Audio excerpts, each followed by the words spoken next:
Hey, we are live, and with joining Hello. me today is Maya Contreras, who is wonderful. I'm a big fan of yours, your voting rights and housing rights, but you're also running for Congress. I would love if you could just sort of kick us off with giving kind of the scope of your campaign and why you're running, um, specifically because it's broader than just your voting rights advocacy and that you've been working on so far. Sure. I am one of those people that says truthfully that I never considered running for office. There's a woman that I really admire, Mary Wright Edelman, and she started Children's Defense Fund. She's someone that to me should have always run. She's someone that centered children, she centered poverty, and she didn't want to ever run because there's an aspect of compromise the second you step into running for office. There's a lot of bureaucracy that comes with it, and so it's something that never inspired me to do so. Between the recession of 2008, Trump winning, and COVID, I started seeing that our government response has always been very weak, very myopic, very lackadaisical, and it was starting to kill members of my community. Mhm. I started recognizing that the people that were in power on the local, state, and federal level didn't really know how to speak on the issues that were harming the community because they themselves have not been a part of poverty or lack for decades, if ever. Mhm. And so, where I saw the real weakness in my community was at the federal level. When I started looking around, I've lived in Maloney's district for almost 18 years, right? When she was in the 14th, I was in her district. When she's in the 12th, I was in her district. Mhm. So I know it well. And some of the issues that face my community is a housing crisis and an environmental racist crisis, a lack of access to SNAP benefits crisis. There's a growing mental health crisis, a public health crisis. So you had multiple crises emerging at the same time. And I saw that my representative did not understand it. And she didn't understand the causality of it. I sat in, this is one of the times where I was like, okay, I am going to run. I watched her talk about the restaurant industry. I've been a part of the restaurant industry since I was 14 years old. And she was just like, we came up with a great bill to help restaurants.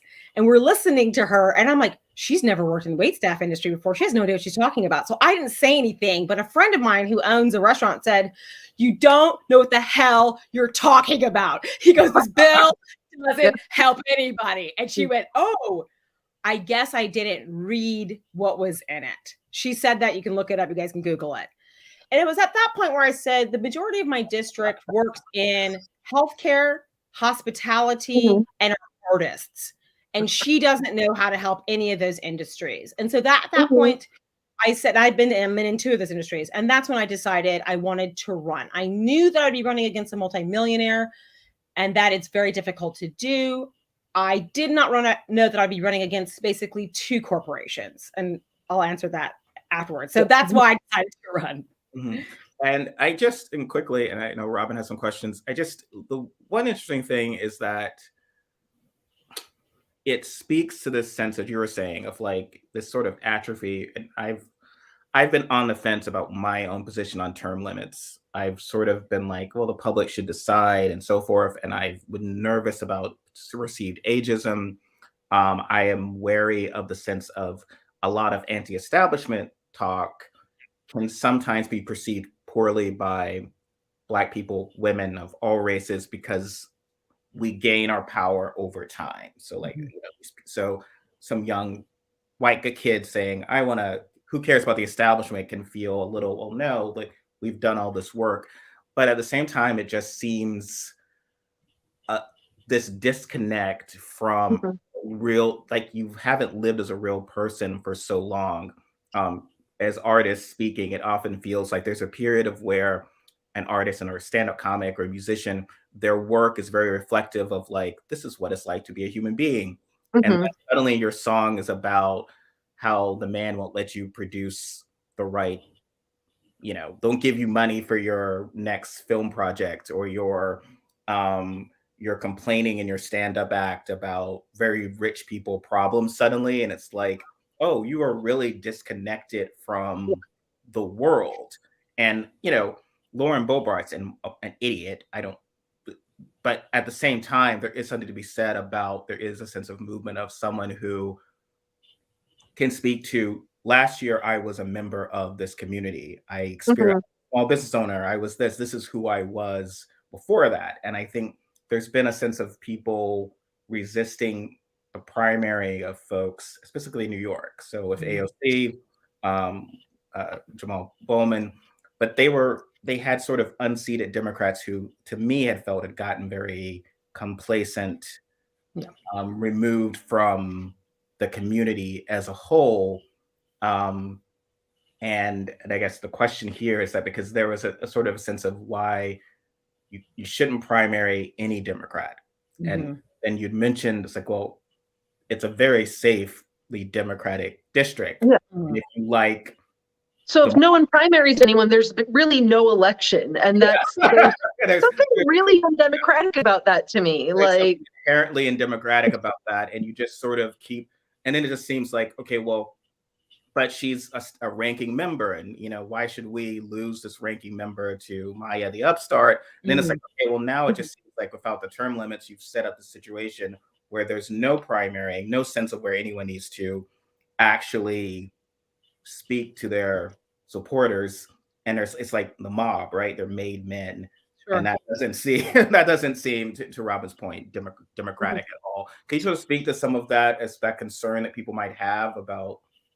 Oh, sure. I'm going to start with the establishment part.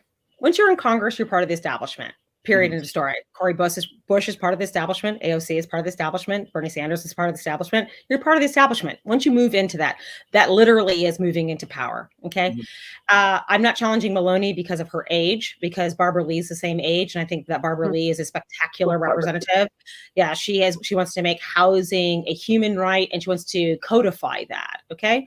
So I want people to understand this idea of what establishment means. Establishment, moving into that position of power, they've made this seem like it's negative for some people, but okay for other people. So there's some hypocrisy around discussing about establishment. My seat, this seat, District 12, I want people to rethink about seats. The seat is not Maloney's. The seat is the 12th district's seat. We have that seat, all of us. That is our seat. And for people to say that it's that person's seat is the wrong way to be looking at politics. Because Maloney has been primaried over the last couple of years, she has all of a sudden discovered Black people. She's discovered that there are Native people in the district. She has discovered that there's religious minorities. Yay! Welcome to the reality of what our district looks like, Maloney.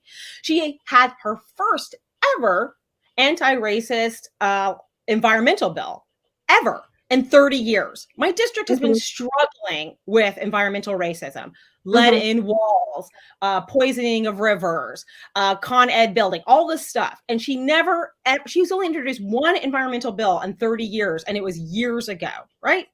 And she decided that she needed to start doing it because people like me were bringing it up. I said online over a year ago, Maloney's only has one bill that addresses the environment. She has no bills addressing the artistic community.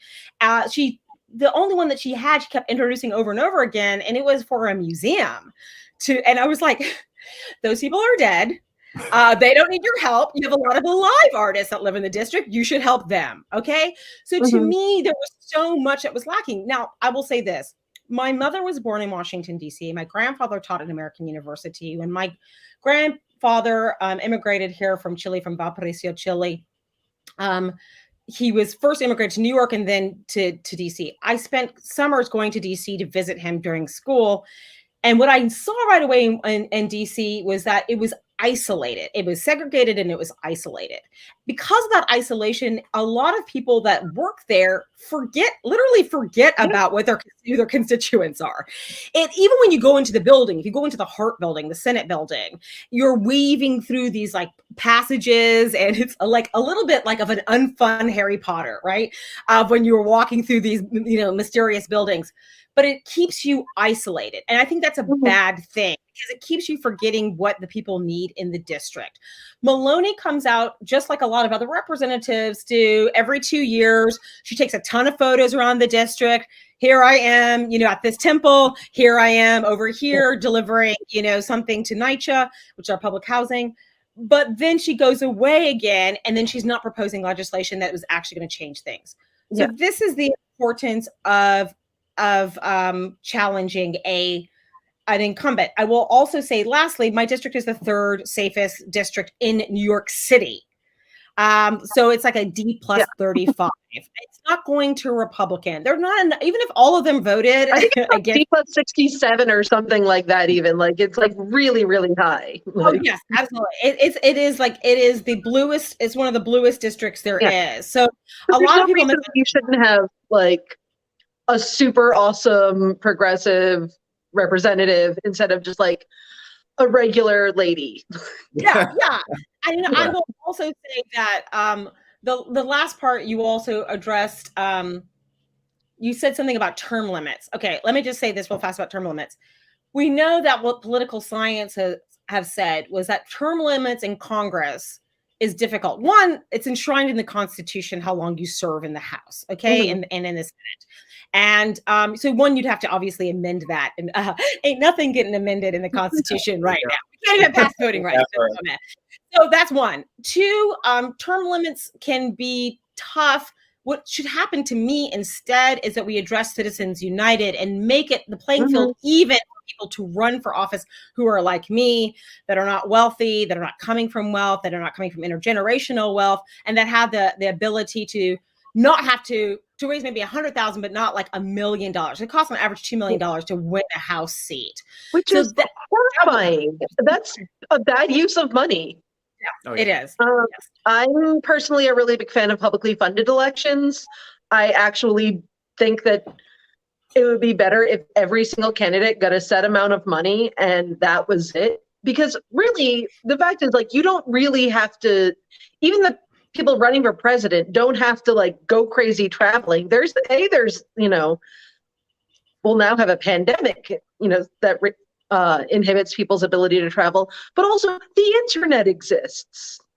And, a little bit of traveling is fine, but like, I think we're getting to the point where like, we're spending an obscene amount of money on elections that really is not helpful for anyone, that we could be spending on like. To me, it's even more sinister in that we're asking people that don't have money. We're constantly hitting them up for their money every 2 years, or it's not even every 2 years. It's nonstop. We're constantly asking for 435 people at least to be asking for money, for all these cycles and state levels, local levels. It's too much. And the thing is, even if the reason why Barack Obama decided not to use public funds the last time that he ran was because he wouldn't be able to compete with someone like Mitt Romney, because Mitt Romney had deep, unlimited pockets. So Barack, if he'd used public funds, he would be stuck at a level of what he could spend and raise. So that's another problem. It's like, that's why we have to fix Citizens United. And so that we have an even playing field, because otherwise the way you can also get funded is through PAC money, through people buying commercials for you and things like that. So you have to across the board fix issues on that to make it more even playing field. Yeah. And the reason I brought up the term limits, I've never been in favor of them for many reasons, but it was the sense that it felt like this Calvin ball. So it's like, oh no, we can't have anyone primarying because there's a perception that primaries inherently make the good moderate or good liberal candidate have to cater to the bad progressives, and instead then they will wind up then losing and a generous waste of time, right? Or you get the candidates they don't like AOC and so forth. But then it's like, well, it's a safe district. The only election is the primary. It's like, okay, well, then we just have all this inexperience. Do you want Lauren Boebert? It's like, well, Maya's not a Lauren Boebert. I have a master's degree in public policy. It's not like an actual apples to apples. And so it's just this whole thing of where it just felt like you're in there for life, and it's not like I can respect what Nancy Pelosi has done. I can respect what Dianne Feinstein, Robyn might disagree with that. I might respect what they've done. Or not a big fan of her. But at a certain point, I mean, Chuck Grassley and these others, like they stay in office forever. I'm like, go fishing, do something. Also, like, one thing that I think really like an issue with that is that like there is not a like deep deck of younger people to run for higher office because these people stay in office forever, and so there's not like a deep bench at all, and I think that ends up being a problem as well. So in New York, we do have a deep bench of people. My issue with how we handle our politics in New York is that people are professional politicians in New York. I'm not a professional politician. And the one, I'm not going to say something positive about Lauren Boebert. Let me see here. Okay, first of all, let me back up for a second. There's only three things that you need to qualify for running for Congress. And that's enshrined also in the Constitution, Amendment 1, Section 2, Clause 2, which is you got to be over 25. You have to live in the state of which you're running and that you're a citizen. That's it. So she is qualified by the Constitution standards. I want people to understand that. And the reason why the founding slaveholding fathers having a TED thing. Oh no, but I'm saying the reason why they did that was because they were just like, they wanted a regular everyday person to be able to go in and say something if the community represented it. Now, we also have to say it's much more complicated now because did she get elected because enough people didn't show up? Was it a gerrymandering situation? Also she's wealthy. I mean, I think a lot of people don't know this, but like Cawthorn and her and with Marjorie Taylor Greene, these are people that are multimillionaires too. I mean, I'm running against two wealthy people. So you have to understand a lot of people that decide they're going to run come from or have money. So this is how they also got into, they were able to get into office. So I think people could focus on the hatred that she's spewing, but they should also but more focus on like, well, how did she get there in the first place? Isn't there the concern, Maya, of where if someone, and I don't like to make it credentials, right? But like if someone just fundamentally does not understand policy or healthcare, either you have a staff of people who are controlling that, who aren't unelected, who are controlling this person. And that was what was considered the best case scenario with Trump. And it was a scenario with Bush where it's like, okay, look, we'll run the show. You can get elected. So the idea is that we understand elections are popularity contests, and then we, the wonks, will run things behind the show. Miles Taylor tried to reassure people with that anonymously. It's like, okay, we know he sounds crazy. We won't do the crazy stuff he says, which is actually not how how constitutions work of like our presidents. And so or you get someone like Boebert or Greene where their entire staff is nuts, just as uninformed as that person. So that. Oh, your microphone. Yeah, you're out. We do live in a world that is complicated, and some people should kind of understand. So I do get folks who are kind of like, well, someone like Loney or people who've been in Congress for a long time understand how to get things done. So we are nervous about replacing people who understand how to get things done. I mean, how do we balance that, though, in your view, with what I've seen as a sort of, I don't know, the atrophy. So if you look at just from a private citizen, private view of a corporation or whatever, you look at Republicans who their leadership changes a lot because it's like it's ruthless. It's like, oh, you didn't deliver. John Boehner is not still, despite however losses, it's like, well, I can't force Obama to get rid of the ACA. It's like, no, get lost. We're replacing. There's like a much more ruthless system that seems to be to a private sector. Whereas with the Democratic leadership, it seems less so. It seems like, wow, these guys have been in power for a long time, despite whatever ups and downs. It doesn't seem as and maybe that's my own bias from a private aspect, but it seems even as bad as those people are, the Greens or whatever, it seems a more of a grassroots driven, healthier sort of like you've not been performing, we're going to change up the system or whatever. It's much more responsive to that. But what are your thoughts?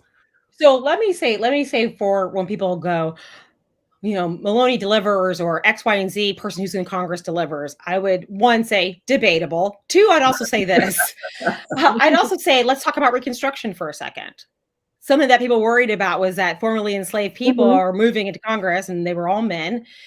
Oh, they're not going to do anything. Well, they were incredibly successful right off the bat, knew exactly what to do, because, by the way, Congress is not that hard. I'm sorry. I can't tell you how many people have told me, Maya, you're going to be bored. You're going to be bored because DC is allergic to creativity. DC is allergic to creative ideas on policy. And that is something that I would be bringing in, is creative ideas to policy. People that were formerly enslaved moved straight into Congress and got us our public education system. Right like this. So this idea that like I couldn't walk in, understand civics, and not understand how to get a law passed is, to me, is laughable. And I also think that we're giving these people too much credit. I mean, Chuck Grassley, all these people are, I'm going to say bobo heads, just for lack of other word. These are people that are not the brightest bulbs on the planet who were elected to Congress. We have a guy named Tommy Tuberville, and I lived in Georgia, so I'm going to do this accent for a second, okay? We have a guy named Tommy Tuberville who was like, well, we're going to score. I mean, he's saying this in Congress. We're going to go down the field and get a touchdown. And he's talking about policy. He's elected. We have to stop with this idea that other people like myself, who have a degree, who have a master's degree in public policy, who have worked with elected officials since I was 16 years old, somehow might be deficient to a person that has been wealthy her entire life and seems would be better at it. Why would Maloney be better at me than what she's doing now? This is, to me, a fallacy, right? And I will also say this: you, the person who's elected, is in charge of staffing. So to me, if I'm staffing my staff with at least 25% of people from the disability community, and I'm hiring Native people and people from the LGBTQ community, and I'm hiring a diverse staff of experts, then you have a totally other approach to how you are approaching policy, much different than Maloney. Like when I walked in, I did a narrative clinic for all the Senate staffers. And they wanted help on like, how do we do different narratives for multiple bills in one day? I walked in there, I'm like, this is the whitest staff around. And then guess who had the blackest staff? Doug Jones. I was just like, where's Doug? I want to high five him. That's embarrassing. Because Doug knew who got him elected. Do you know what I'm saying? But otherwise, there's a massive lack of diversity within Congress. And so that's what I'm saying. So to me, and by the way, Maloney sits on the oversight and everyone goes, Maya, it's a powerful committee. That committee doesn't do ish for my community. You know what does better? Small business, the one that Nidia Velasquez is on. If I would be on small business is like the stepchild that no one wants to be on, but that would be helpful to my community. My community has lost 2,000 restaurants during the pandemic. That's where we need help. I have a lot of artists that want to start their own business. We have marijuana, we have cannabis coming in. We need somebody at the federal level that understands that. And also, so that's what I'm saying. So her being on this quote unquote powerful community, board, not community board, a Congress board, doesn't mean that it necessarily helps us. What all that is it's powerful in the United States, but doesn't help my district. So I want people to understand that too. I love it. No, I absolutely agree with you. So many of the people are just like, oh, we're going to do a lot of stuff with like defense and things like that. And then we're going to I'm going to write a bunch of bills and spend a pile of money on defense. And I'm a very powerful congressperson. And instead of making sure that people have like healthcare and can eat and can live somewhere. And, I think that a lot of people have this idea of rich people as somehow like more knowledgeable. Yeah, more knowledgeable, more able to schmooze. Like, well, how could these poor people go to these, fancy balls and get money from the other rich people? They don't know the other rich people.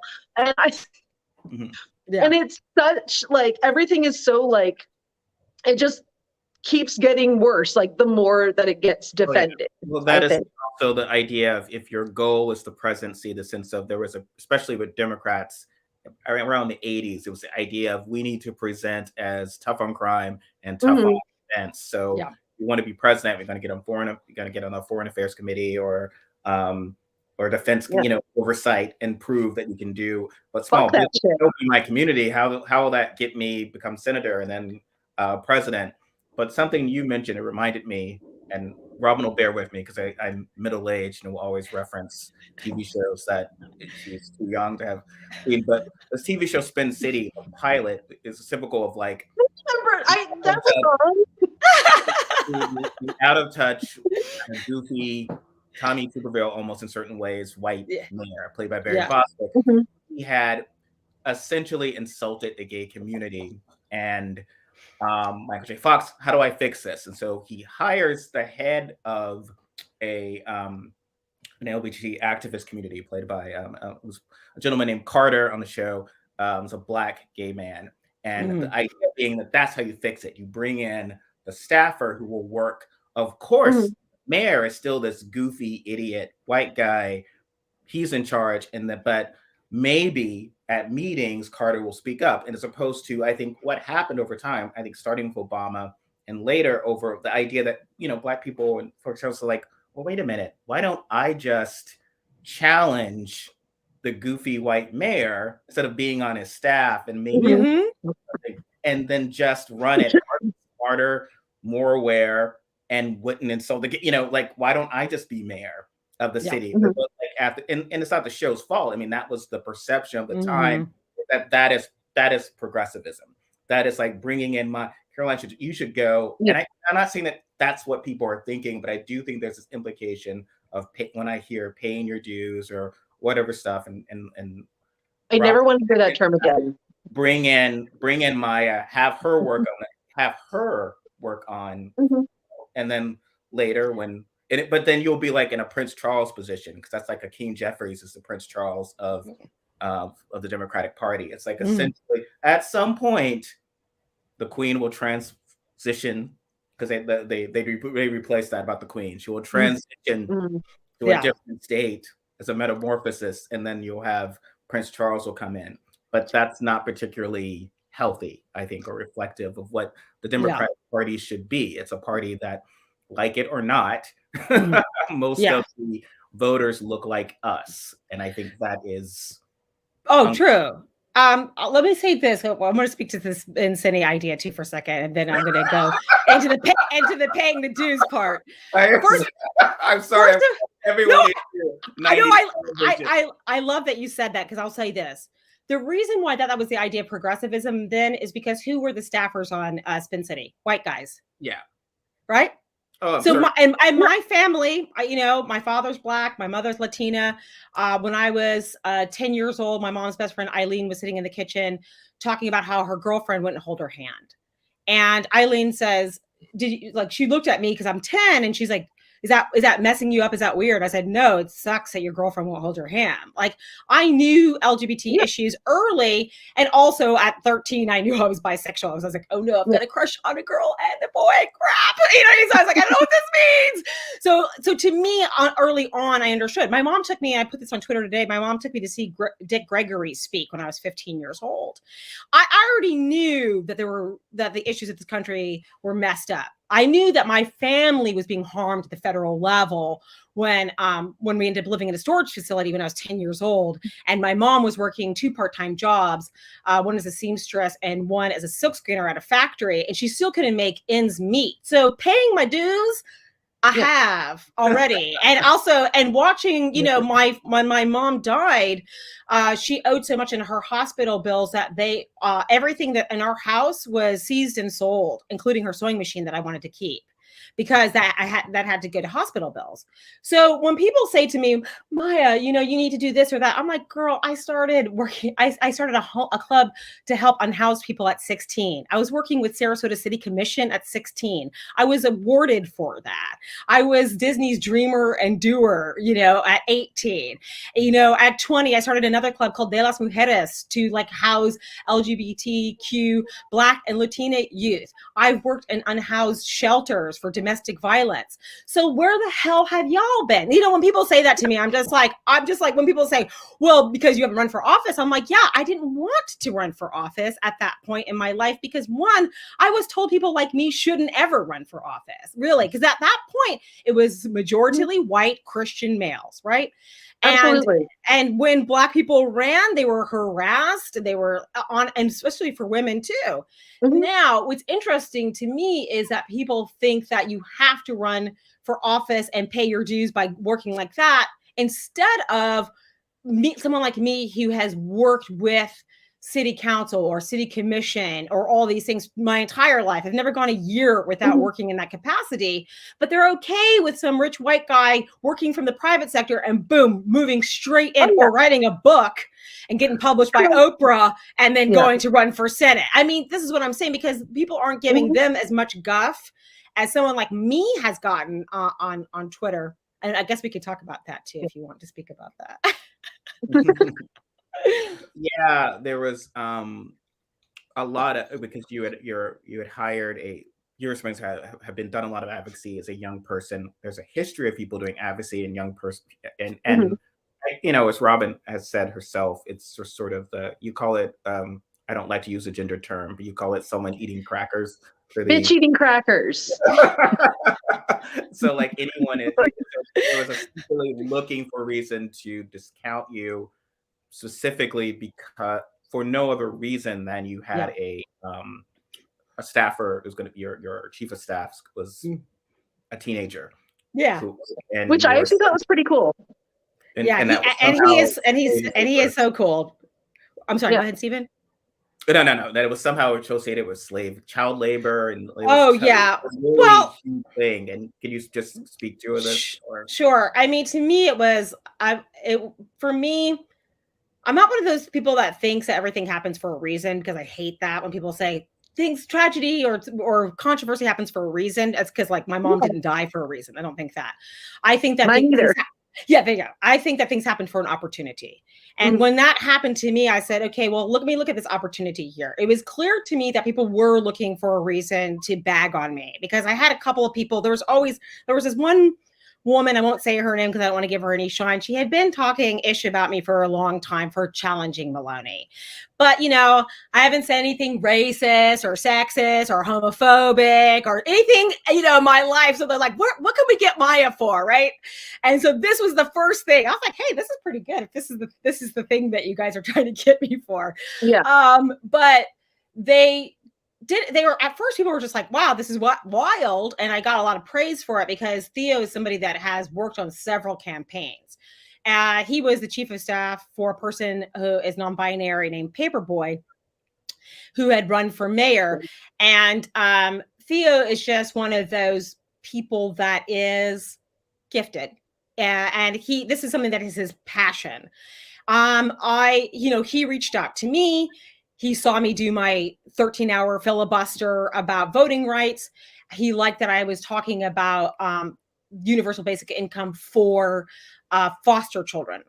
Universal basic income cannot work for the entire United States. It wouldn't work. You have to kill all the programs. It doesn't financially work. But I've looked at it because I was like, can it be possible? It doesn't work. I've looked over and over again. I talked to economists like, could this work? No. But it could work for foster children, because these are people that go immediately into homelessness or can't go into college. So Theo saw that. He also saw that I would like to lower the age of voting to 16, because at 16 you can drive a car. You are subjected to school shootings and violence and bullying, and you have no say over the policies in your life in high school. And so when Theo came to me, he was just like, I love that you did those policies. He had read, like, I wrote 90 pages about policies that I really believe in. He read them and he told me why he liked them. And then he wanted to meet with me and he said, I would like to work on your team. I said, sure. You know, what do you want to do? And he said, you know, I would like to be your campaign manager. And I obviously was kind of like taken aback by that. I was like, absolutely no way. And then I thought, I've been running my own campaign. And then I asked him, what would that look like for you to run my campaign? He said, well, I would do youth outreach for you. You know, we would work on making a list of endorsements. And I said, actually, that is what I need help with. And I can handle the rest myself because I've been doing it. And so I'm happy to give you that title. That's as much as it went through. Then I was like, obviously, I was like, I have to talk to your parents. sat down. I talked to Beth and Chester Demmel, his parents. I said, are you okay with him working on campaigns? They're like, he's been doing it since second grade, Maya. It's his passion. We couldn't stop him if we tried. I mean, this is just what he does. Yeah, he says, like, some people play video games, some people do this. This is what Theo does, you know? And we filed the paperwork for him to work on the campaign. You have to get approved by the school. You have to get approved by the state. I have to pay him a certain amount of money. So all that was filed and all taken care of. Then we announced, and people were like, you're child labor. I'm like, it's not child labor. Got it cleared with New York State. Next question. Are you going to pay him? Yeah, of course I am. Is he going to work 80 hours? No, I'm going to have him work 12 hours, even though he's allowed to work 18. It didn't matter. That none of those things satisfied it. They were so furious. People were just like, this is a stunt. But to me, I feel like everybody thinks anything I do is a stunt. It doesn't matter what I do. Yeah. So to me, I was just like, I'm not capable, to be honest, I'm not capable of pulling stunts. I'm incapable of being unauthentic. Trust me. I mean, otherwise I wouldn't be so gaff or say the things that come out the top of my mind. I'm Joe Biden in that way. Like, I'm not gaff proof, but obviously because this happened. But after I saw the horrible way in which they treated Theo, I mean, I don't care if they bully me. I'm an adult person. But when they bullied Theo and when they bullied his parents, I said, this is not about his health. This is not about his safety. This is about me, and how dare I? I had one person call me a narcissist. I wish I was a narcissist. Things would be easier, I think. But I asked my father, who's a psychologist, Dr. Crace, am I a narcissist? He's like, what? Yeah. No. Are you sure? I showed him that someone called me a narcissist. He goes, oh, Maya, I'm sorry. That's really gross. But it showed me that one of the things you and I, all of us talked about stan culture beforehand. What I have seen that has become so dangerous with our politics for a very long time is stan culture. Oh, and absolutely. It's part of community, not community organizing, but the way communities organize. People feel power and approval in communities. There's a wonderful book called Uncivil Disagreement. And it's about the fact that you can divide white kids up. There was an experiment that happened in the 50s. They divided white kids up from the same neighborhood, same class system, and they moved them across town. And they became immediate enemies to each other, even though they had everything in common. People find approval that way. They find self-esteem that way. Some of it can be healthy, right? When you like sports in that way. But what's happened now is that I think the COVID pandemic has also exacerbated people's stress. I think a lot of people are feeling isolated, and online is a way for people to connect with each other. But some people are doing it in an unhealthy way. And the way that again, with me, I don't care. Attack me, whatever. I'm fine with it. I've got enough self-esteem. Thanks, Mom, to last me a lifetime. I'm okay there. But what happens is online is you have a very toxic, this very toxic pile on. I mean, even with AOC, she said that no matter what you think about AOC, you still don't deserve to be attacked in the way that she has been attacked. And she said that she started having anxiety attacks because of the way her online. Yeah. And so we anxiety attacks over that shit. Yeah. So we have to recognize that we have moved into a place of unhealthiness. And I also think that some of the pile-on for me wasn't just from like people who call themselves K-Hive. I saw other actors that were in there trying to stoke that. And to me, I was just like, listen, it's not real life.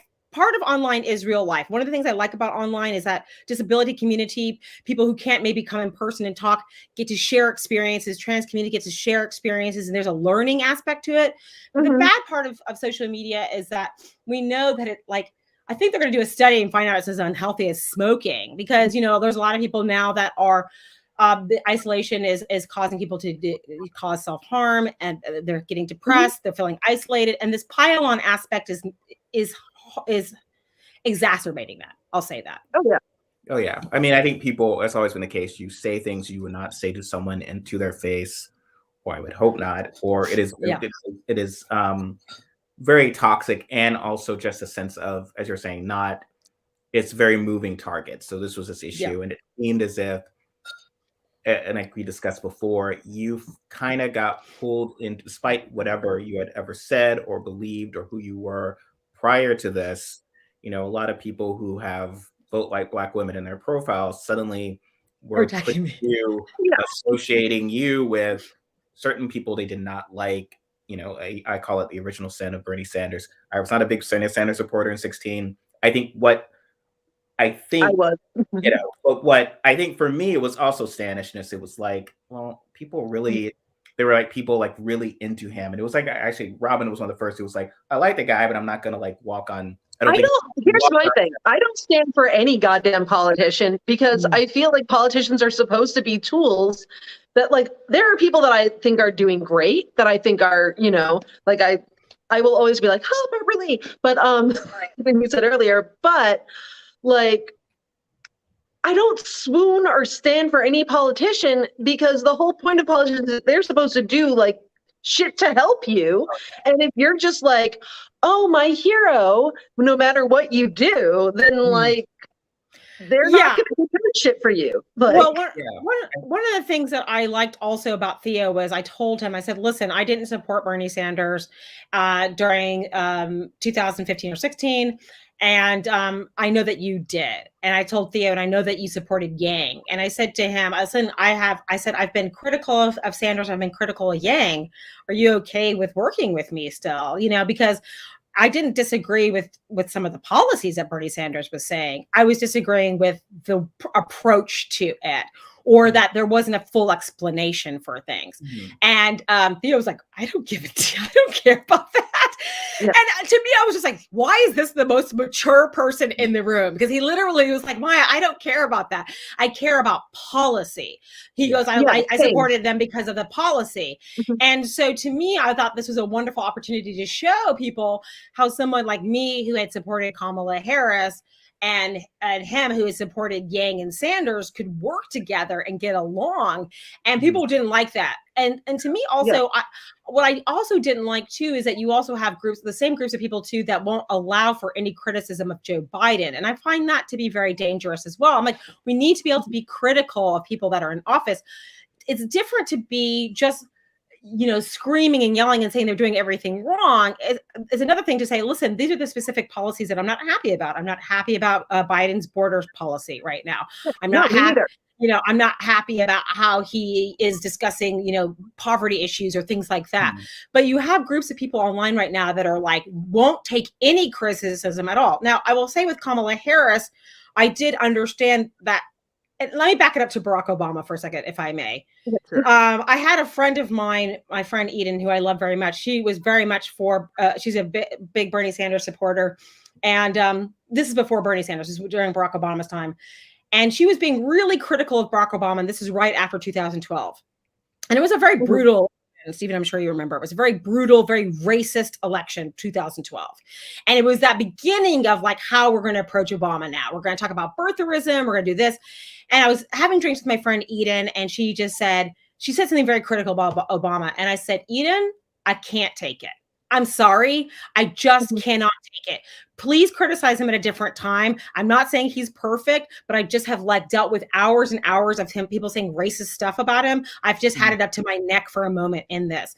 Now, he didn't have every right to criticize his policies, but that's why I'm saying with someone like Kamala Harris, there was another nuance to it.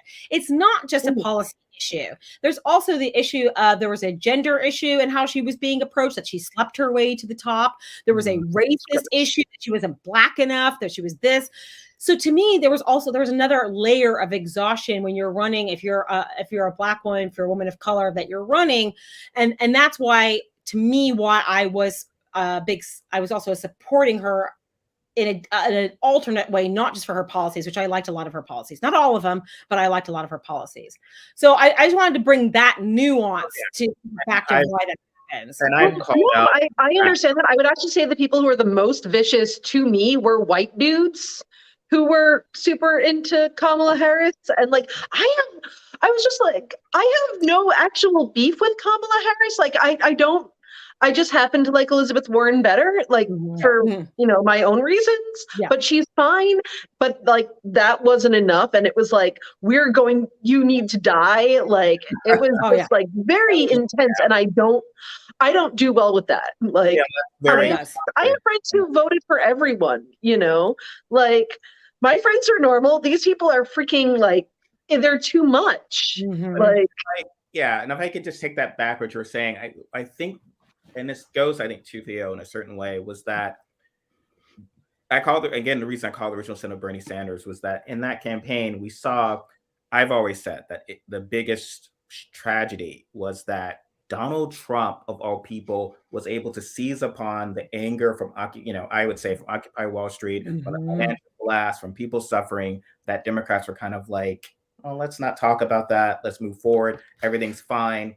And he was able to sort of seize on that in a terrible way and move on to it. And then whatever issues you might have had with Sanders as well, there was like a sense. So what happened, I felt, was a sort of blanket sense of these guys are bad actors. And all their policies, all of their, so kind of connecting to people as a working class person, connecting to people to youth, having big rallies, having everything that might have been arguably you could look at and say, hey, that was effective and got this person elected or got this person to advance.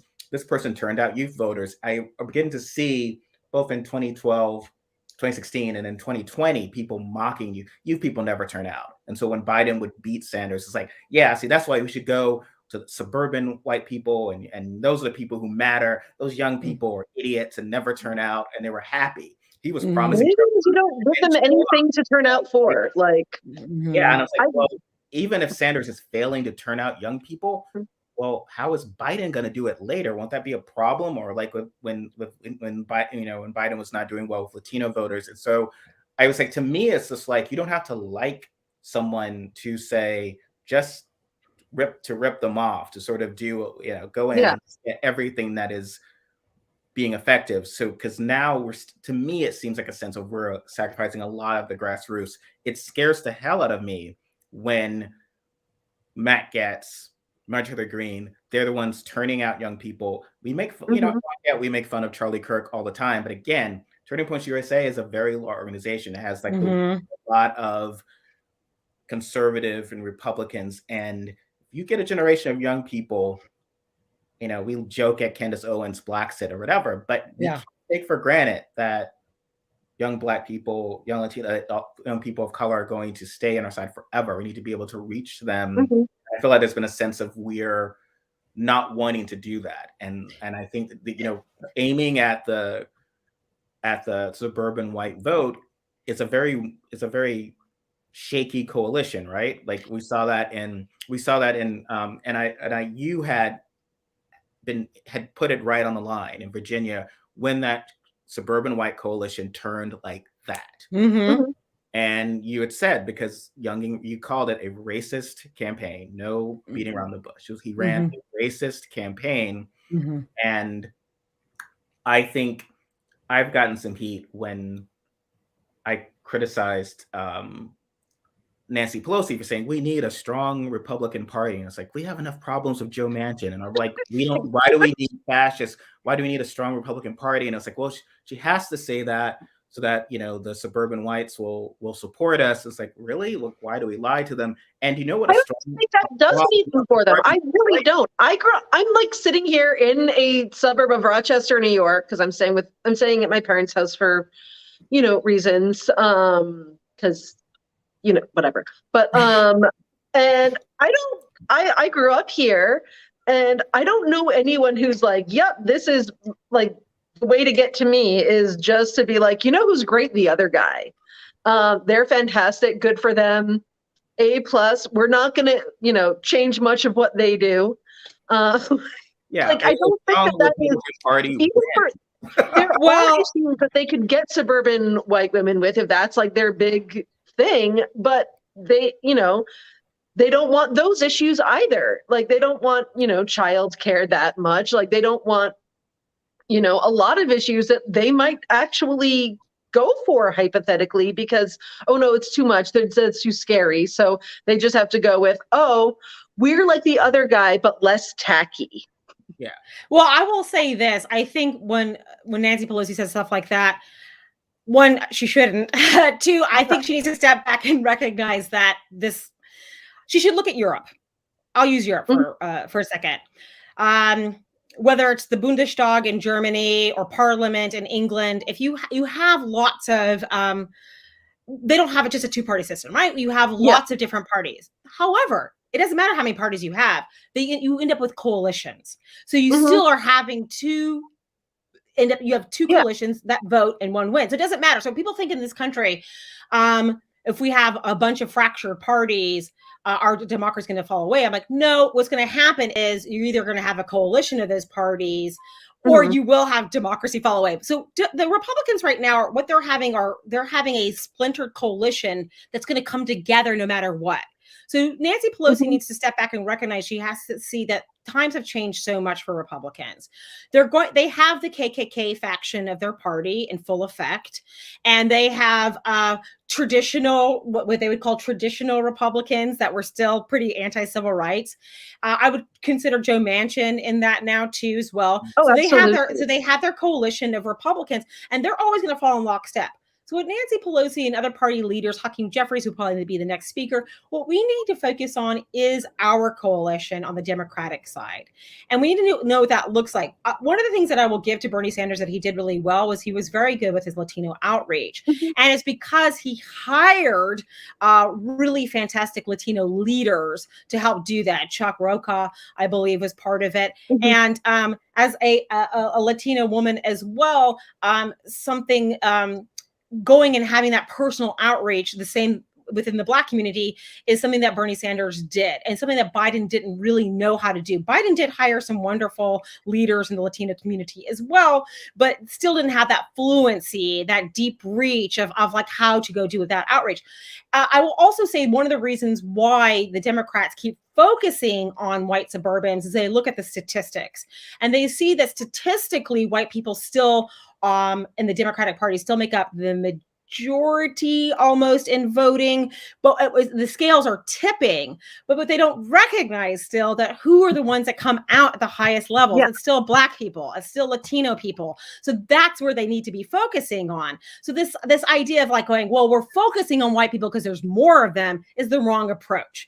The approach is like, hi, focus on the people that are coming out passionately, and we're the ones that are like motivating people and registering people and getting people to come out.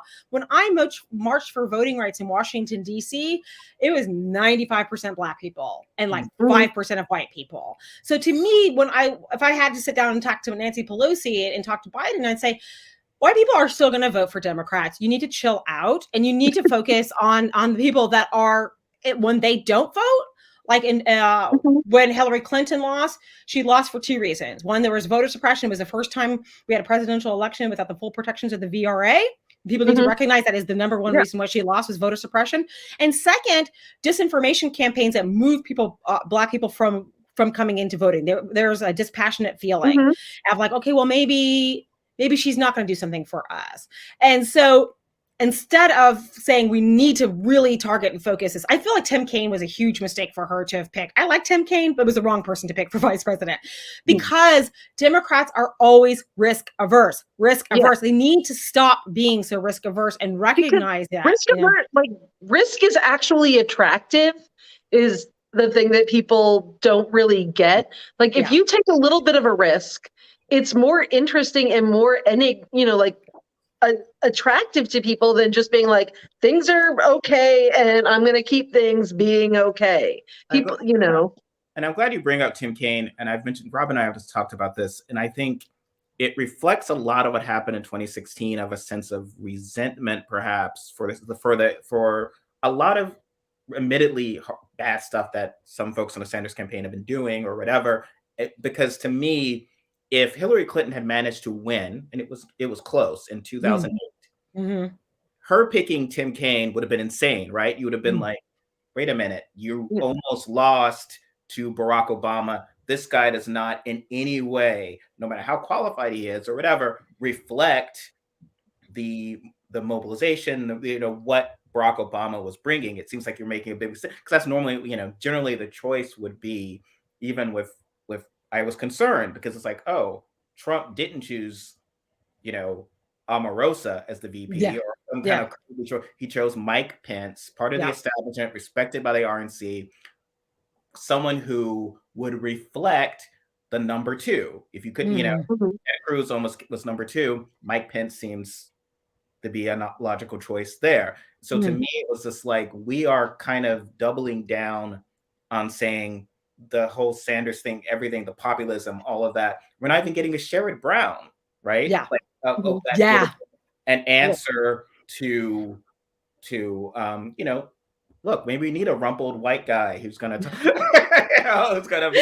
I think it was, more that people had specific concerns, but I also think that that they had it in their head that okay, the people we need to attract are people who might not vote for Hillary Clinton because of abortion. And I think that is where their head was with that. But I don't think that there were people who are going to be like, well, I hate abortion, but as long as the vice president is, I don't. Well, personally, that was the thought process, but I don't think it was a good one. Well, I think that she picked him Kane because he's fluent in Spanish, but they don't recognize that for Latinos, we don't care about that. It's like we're more than our language, so we don't ever care. And a lot of us in America were told not to speak Spanish, that we needed to assimilate. And so that happened a lot to my family as well. Secondly, I think she should have picked, we thought she was going to pick Cory Booker. I went to New Jersey to watch her speak with Cory Booker, and people don't know this. If you haven't met Cory Booker, I've talked to him a few times now. He is so charismatic, it's outrageous. You might think he's a little boring on the floor, but in person, I disagree with him on a lot. But I think he's super freaking handsome, and B, I do think he's very charming. My friend Ashley Nicole Black actually interviewed him for Samantha Bee once, and I was just like, yeah, exactly. And I honestly think it would have helped her just to recap that. But that's why, to me, this party, as a party, we have to stop being so risk averse. How we create unity, moving forward. Okay. I'm going to bring up the Justice Dems because I'm running against a Justice Democrat right now as well. So where, to me, there's some aspect of disingenuousness is happening is the Justice Dems right now had positioned themselves as anti-establishment. We're going to move in. We're going to move the Democrats to the left. And I don't think that is a bad philosophy. But then when I started looking at them and I started seeing this is a male-run organization started by Pennacchia. And then now they're a multi-million-dollar organization. And now, I don't know if you guys have seen the dust up with Marie Newman in Illinois right now. There's a controversy where that she took bribes and that she was taking an anti-Israel stance. To me, now there's something very problematic going on with their organization as well, because to me, I feel is this actually them trying to move Democrats to the left, or is this something else that's going on? And to me, I don't blame any Black woman that joins the Justice Democrats, because you have to have a infrastructure in order to run for office. And there's a lot of Black women, Higher Heights did a study where Black women raise on average during a primary $300,000. I'm on track to raise that much money. But white women and Middle Eastern, North African women, which are called MENA women, they are on track. They raise on average $1 million. So, and that's who I'm running against, by the way. And so to me, I feel like there is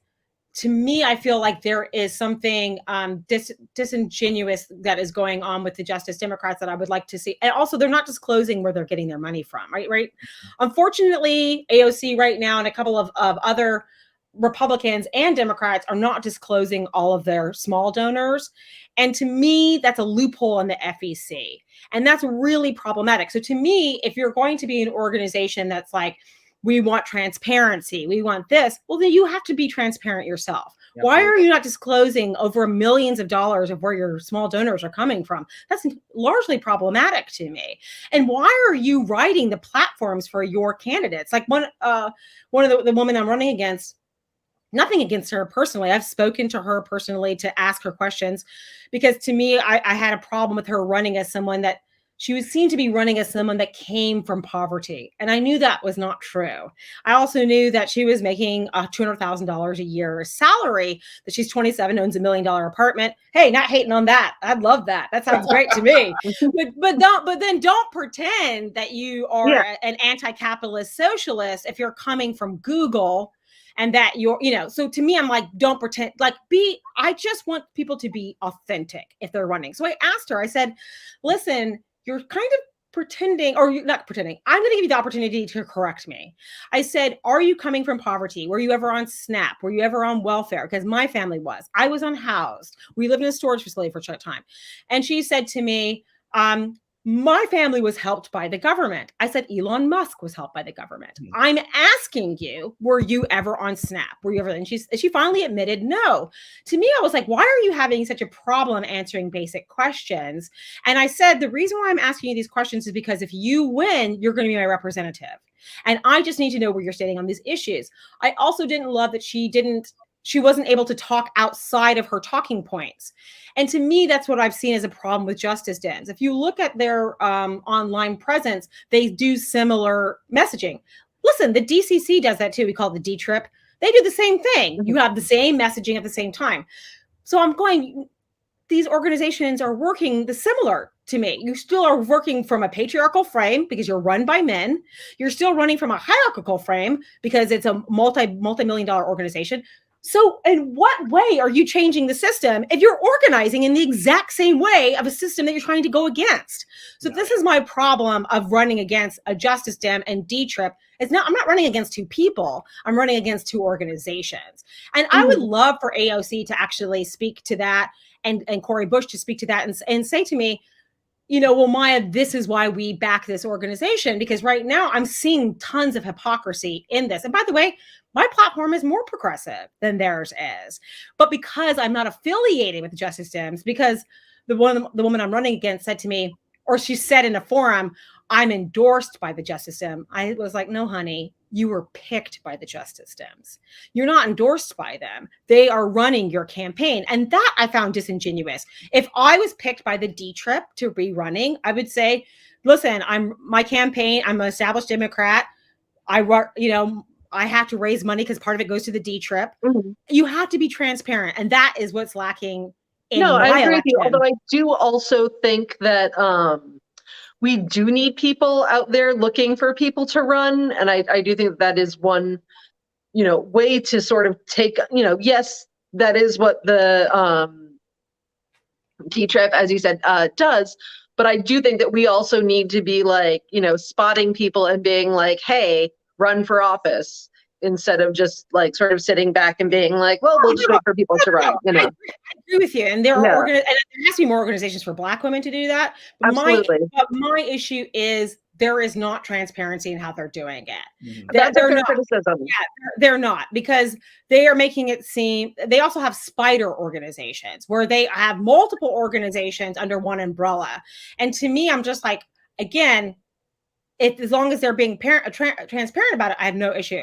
My issue is that if you're going to be running as an anti-capitalist organization where you're a non-interventionist, that you're doing all this stuff, but you're not disclosing donors, you're not disclosing how you're going about picking candidates or vetting candidates or why you're doing it, then you're doing exactly what establishment Democrats are doing.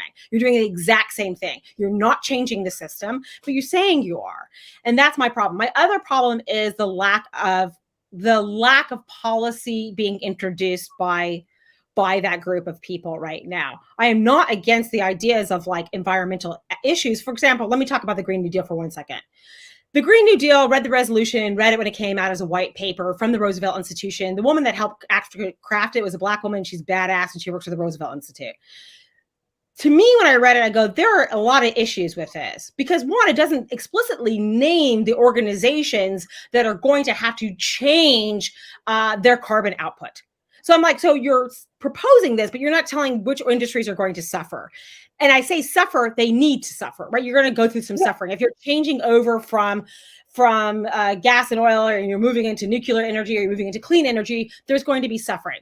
So you have to say who's going to suffer, how are you going to compensate for that, and that. So that was a big part of missing with the Green New Deal. So to me, I was like, okay, this part is unrealistic if they're not going to name that. Second, I was like, they're almost not talking about rural and indigenous areas at all. So I looked for an alternate plan, and I found one. It's called the Red Deal, and it's written by 2 indigenous doctors from New Mexico. It's a brilliant plan. It's 90 pages, and that's the one that I endorse. And they said, listen, well, it's not that we are hating on the Green New Deal. It's just that they left us out of it, and we're the ones that are facing the environmental destruction.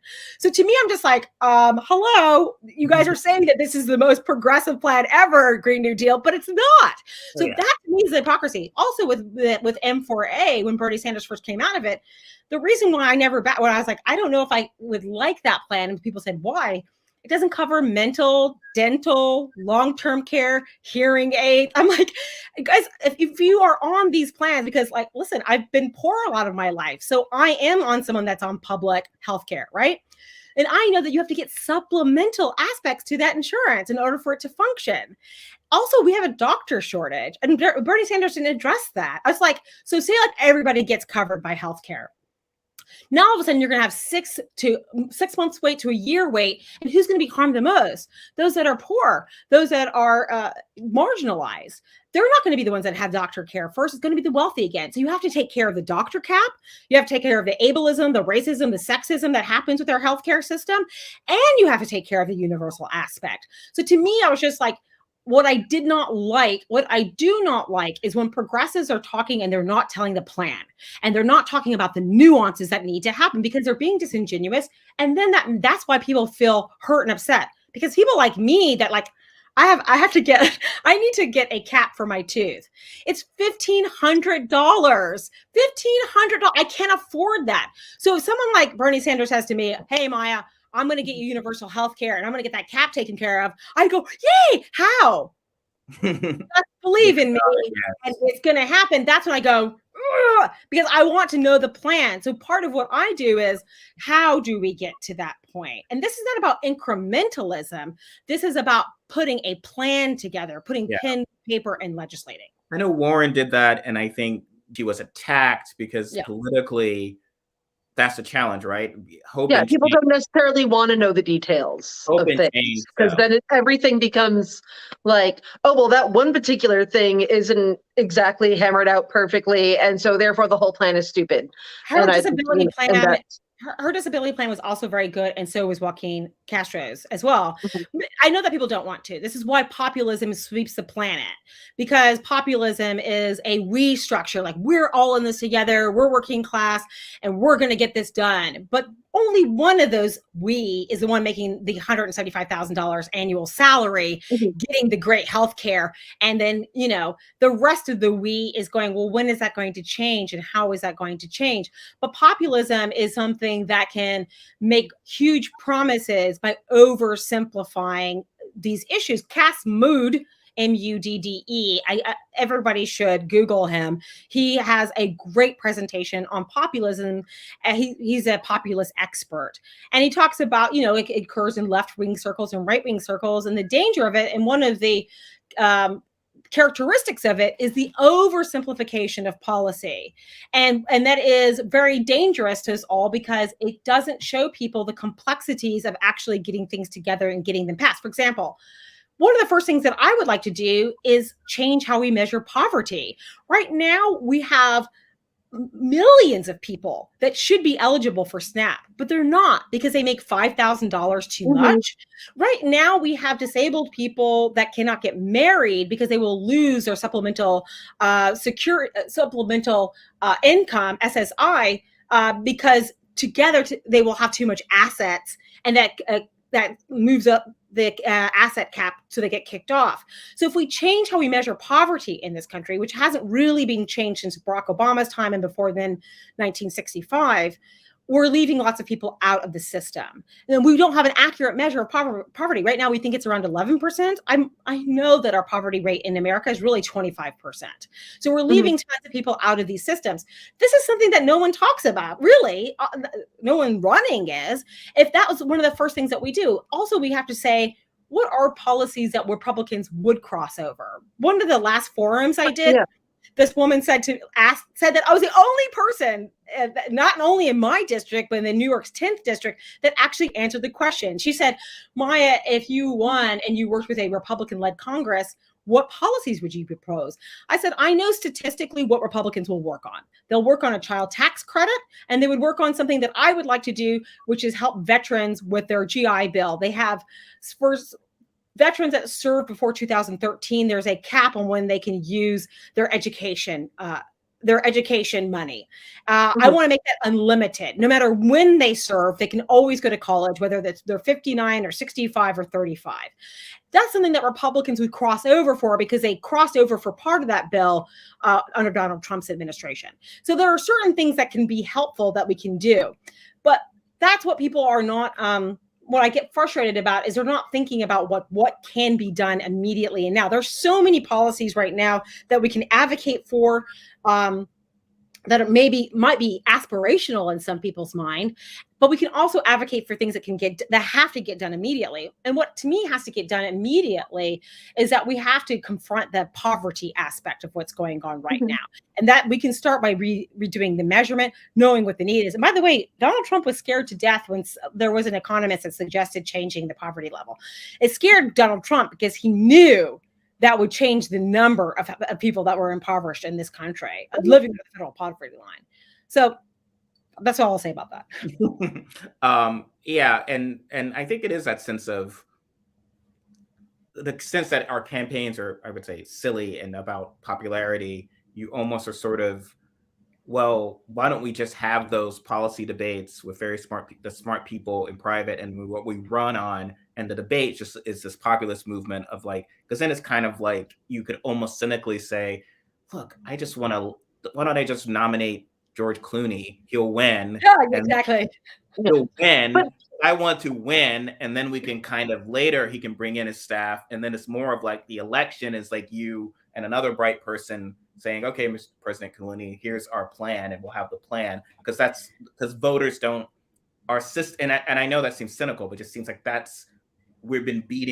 I feel like Democrats often present wonks who get their tails. Yeah, and I also feel like the extreme, like the very okay, we have to go hardcore on how bad populism is. That's really important. Has led to some degree of classism and like people being like, well, we only want people who, have multiple degrees from Harvard and speak 47 languages and have a cute little dog and, and are just absolutely polished and perfect in every single way. And then that way we won't be doing populism I feel like when you swing too far the other way, it's also not great. And I feel like a lot of people have been doing that, and that's a lot of why there's been people being like, no, we don't want swung those to the wonk side. You mean swung to the wonk side or swung to the and well, not just wonk, but like in general, like we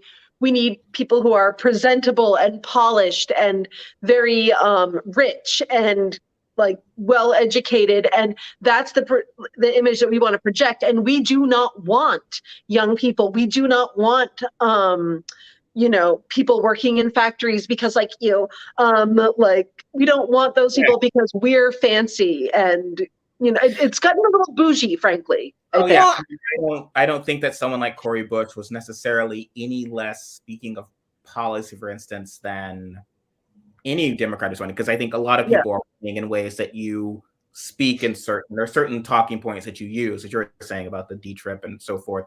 I think to Robyn's point, it was concerning where there was a sense of, and I like Buttigieg, but I was critical of the sense of it was a lot of folks, especially never Trumpers who had come to the Democratic Party, of like, he's so bright, he has all these credentials that no one else has. Well, okay, Castro, Booker, you're kind of overlooking or suddenly elevating, But Yeah. the sudden response of like this movement, the answer to what had happened in the past few years, to defeat Trump, we needed to have like Mhm. very sort of private equity guy. That was Yeah. the answer. Seemed Finance bros, like that seemed strange to me, and I was seeing a lot, and there's still a lot of that is viewed as the most electable. But you know, who is setting those narratives, right? And Yeah. I talk about this a lot. We have a media that's still I was a women's media progressive voice of 220. And I always look at thank you. I always look over the statistics that they publish every year. And for example, Asian American representation in media has not been unchanged since 2015. It's still around 8%. Same with Black representation. It's gone up maybe 1 or 2%. Like, ooh, yay, but we're covered now, right?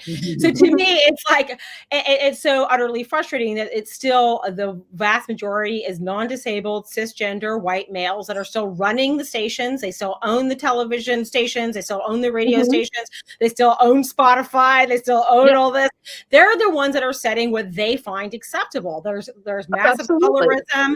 There's massive, you know, it's always going to be centered in whiteness and acceptability. And listen, I never want, like with someone like Pete Buttigieg, I'm part of the LGBTQ community, and I know I've got white gay males in my life, and I know that they were like, well, I'm kind of excited about that. I'm like, dude, you can be excited about it. Excited, yeah.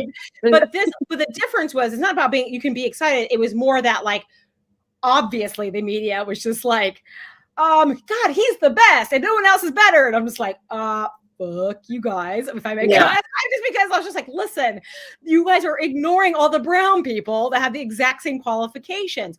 But that's just, to me, how that has been going. Both have the exact same qualifications, quite frankly. Oh no, of course. No, of course. I think it was just the culture of all of us who've been in a corporate environment of being, I think, overlooked for jobs by guys like, oh, Maya, you're great, but this guy's got that boardroom experience. Like, what does that mean? A lot of coded terms if you worked in corporate America.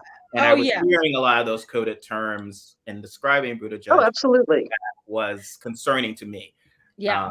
No, it's definitely there. And we have, this is what's tough about our media. It's like our media still doesn't recognize like racism, colorism, Islamophobia, anti-Semitism. Like they're still like, what happened? Like they're always playing catch up on an issue. Like, why is everybody so outraged? Oh, we didn't know that was, you know, an issue. Like we didn't know. For example, when I was speaking, I spoke to a woman from Bloomberg. Stephen, you know that I've like clinicked reporters about their horrible behavior online. And I'll be like, listen, I'll DM them and say, why don't you give me a call? And I can say why that was racist, right? So I've talked to different reporters from MSNBC to Bloomberg and just been like, listen, you're someone with a position of power and you have to understand why people feel that was a racist issue. But to me, it's not my job to do that. I don't get paid to do it. The reason why I do it is because it's so harmful to all of us. Mm-hmm. Like one of the reporters that I had spoken to was Jonathan Allen, and he had said, you know, Buttigieg raised, $8 million. And Kamala Harris only raised $12 million. That's just not a lot for her to have raised, for her being from a big state and him being a small town guy. And I said to him, we had like an hour-long conversation. I said, Jonathan knows I've tweeted about it, so it's okay that I'm saying this. I said to him, Jonathan, do you know how hard it is for a Black woman to run in this country for anything? Do you know how hard it is to raise money as a Black woman? Do you not understand why 12 million is an astronomical amount that's the most money any Black woman has made up until that point running for a national office like that. Oh, yeah. And it just was out of his purview. He just didn't know that. So this is why the people that are setting the tones for like what is or is not acceptable in a politician is being set by reporters that, it's not their job to determine that. It is up to the voter to determine that. Unfortunately, it's working in reverse where the narratives are being set by the media and then the voters being influenced by what the reporters are saying. Yeah. And so that is where our problems lie right now, is a lack of diversity in media. Oh, absolutely. Well, one thing that we talk about a lot is, and I wrote about it, I was tweeting about it today even, it is basically impossible to get a job in like what we do unless you are a rich kid whose parents can pay for you to stay in New York. And like while you have an entry level position at like BuzzFeed or whatever, like you can't get. I got in early back when like people started, you know, like remote work was actually very common with in this industry. So like I have a little bit. I was able to like have those opportunities that, and unless you can like go and live in one of the most expensive places in, you know, the world, you don't have a shot at doing like writing for a living or doing journalism for a living, because there's no pipeline anymore. There's no like small, like there's not a lot of small local media. So like it's the same for politics too, so because you have a lot of interns that don't get paid, and if you don't get paid and you're poor, and if you're a Black, Indigenous, you know, person of color, a Latino, you're not going to be able to do that internship because you don't have the money to be more exactly. Oh yeah, so that's a work for free. Well, there's all these connections and so forth, and I mean it goes. I mean, especially in media, you'll see someone who knows someone who knows someone. You'll be surprised. It's like, oh wow, I guess I'm not as bright as this 30-year-old who works for the New Yorker. It's like, oh, their dad was their mom. Like, and as a there was a period of time where every damn person on MSNBC or CNN was someone's kid, and like, I mean, if like, you're it was like someone famous's kid and their television show. Like, I think it was. I think Rachel Maddow did not have a famous parent, and that was about it. Joy Reid did not have a famous parent that I know of, but it was like, oh my God, all of them, like, you know, Anderson Cooper, the Mia Farrow's kid, what's his face, like Cuomo, like it was just all of them. They were all like, this is the somebody famous's kid's hour. And believe me, I'm in my late 40s, and I've only got to the point where I can be like, oh, I guess I don't.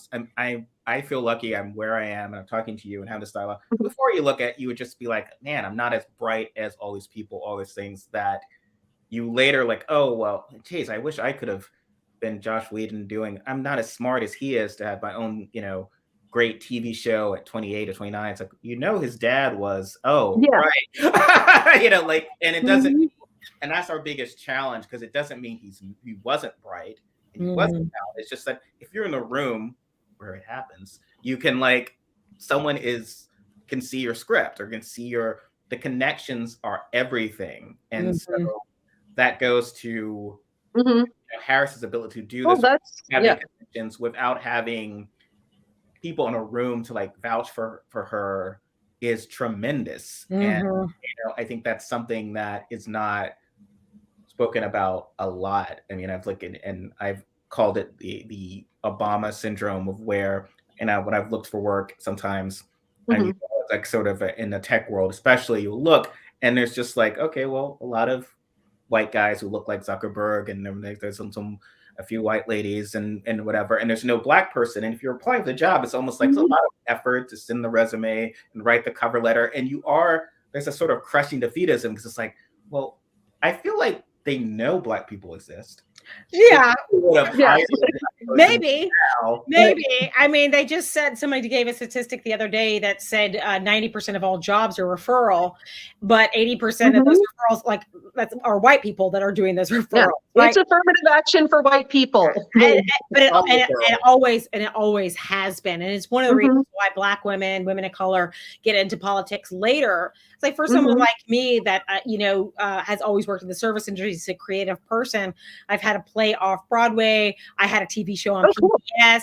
You know, I've done all these creative things, but I was always still scraping by. You know, my husband and I scrape by. My husband supports me through bartending, and he's a teacher that makes like no money. You know what I mean? It's like, that is how it's almost impossible to move into these positions when you don't come from money, and you don't have those kind of connections, and you're doing it that way. However, I never ever thought, wow, I'm just not smart enough to get this. I always saw, since I was a kid, you're Charlie Chaplin's kid? That's why you're doing that. You know, I always saw, Stephen, that's why you posted something about, you posted something today about family ties.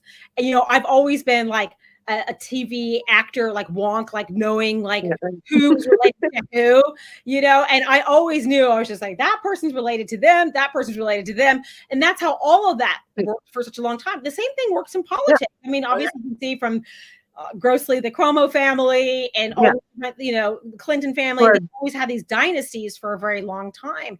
And most people don't want you to run unless they know you have a war chest of your own money. Exactly. One of the things that I will say that it's probably been the grossest experience part of this, of running, is there's been so many aspects. But one of the probably the grossest part is that there's all these like cottage industries that are around politics, that they make so much money off of candidates running, that this is why Citizens United probably won't end anytime soon, because then a bunch of these industries could collapse around it. People, I mean, I get asked for jobs every single day. And they're like, you know, how many staffers do you have? I mean, I'm like, I have volunteers. I mean, are you serious? Yeah. They think because I work as 10 people that I have this massive staff of people. I don't. And I save myself thousands of dollars a month because I do it myself. But there are so many industries that make money off of it. That's probably one of the grossest parts about it, is all the like consultants trying to make money off of it. Well, that could be a segue to, because I want to talk to you about, get you about voting rights, where we are now with voting rights, because I've been getting a lot of desperate fundraising appeals from Democrats, and one would be like, we need your money, Stephen, so we can make, you know, Kristen Sinema irrelevant. I was like, okay, well, first off, I donated a lot of my money to Sinema in 2018. First, can I get a refund? And then we can talk about I told you so. and then we can talk about funding for the next, you know, or like tell me why. It's like, it was like I produced a terrible play, and the producers, you know, Nathan Lane is asking for more money. It's like, okay, well, how do I know that this one isn't another Springtime for Hitler? I lost money. And it wasn't a surprise smash. I lost a lot of money on Sinema. How do we know now? And so about the vote, you know, we are in a situation, it looks, you know, you've testified about this about the voting rights, and something you've said that I really appreciate, it's important, is that this is active disenfranchisement. And so something that really frustrates me, and I want your opinion about this, there is this tendency to talk about Black people overcoming this or out organizing this, or if I swear to God, if I see white folks tweeting these lines of Black folks out like it's a Beyonce concert and talking about democracy, it's like, that ain't democracy. Like, I will lose my it's this John Henryism of like, oh yeah, look, they'll overcome voting rights and all, you know, all the voter suppression. It's like, okay, well, John Henry's heart exploded. That's not where that's what you're asking of the Black community here. And you're also setting a community up to take the fall for what potentially, because they've been actively disenfranchised. And so either people literally can't vote, and you've documented, like, literally they can't vote. It's like there's no outmaneuvering that, or they will have to choose between, as you know, of like someone who's struggling to be bribed, your husband is like funding you with tips. It's like, the only day I can vote is this day. Republicans are very careful on this. And I'm in line all day. If I just don't work that day, forget my boss letting me, my Trump supporting Georgia boss, being kind enough to let me have the day off to vote in the first place. I'm like, you know, a day's pay is the difference between my rent or not. So, you know, when I pointed this out, I've seen people then say, well, anyone who does that is letting down the memory of John Lewis. I'm like, F you. Because the Republicans are deliberately, it is active disenfranchisement. So just that was my send up for you to talk about that, please, and clarify where we are. So we're a little screwed. The way let me say where we're not screwed. It was determined yesterday, really, by Cook Political, that we have ourselves as Democrats gerrymandered enough seats that we might have a net 2 or 3 seats when it comes down to it. There were a lot of lawsuits that were won in the last week from Republican legislators that had done severe gerrymandering in their state. I think it was North Carolina, Ohio, and Alabama. We won lawsuits there, thankfully. They're still going to be challenged, but I really thought we were going to be gerrymandered out of a majority for the next 10 years. I don't support gerrymandering, obviously, but we had to fight fire with fire at this point. Nuclear bombs exist, so exactly. you have your nuclear bomb, unfortunately. Yeah, we did not have a choice. We couldn't take the high road on this one. Mhm. And so I will say that is a positive aspect. In New York State itself, we've done a little bit better because for the first time in the last 2 years, we've had early voting. To speak to this aspect of when you don't have early voting, if you can't get out of work, you can't vote. So Republicans are still pushing to stop early voting from happening in a lot of states. And this last time when my husband and I voted for mayor, because of his schedule, this was the first time when we couldn't early vote. And we had to vote the day of. I'm like, we barely could vote because, I mean, I would have still done it, but my husband was working so many shifts that this is the first time that we had to wait to the last minute to vote, right? Yeah. Since New York's had early voting. My frustration with how people view voting rights in America, still, it frustrates me so much that people don't get passionate about it. Like, people are like super #cancel student loans, and I'm like, MFers, let me say something. If you care about that, you need to care about voting rights more, because right now, even if Biden tried to cancel all of student loans, I read the white paper on that, by the way, also whether he could do it or not, and it was inconclusive. And it would probably end up in court. And if it ends up in court, and then we'd have to try to codify it in Congress, which means we would have to have the majority, which means we had to have voting rights. So it always comes back to that when people are just like, we need to codify Roe versus Wade. Yes, we do.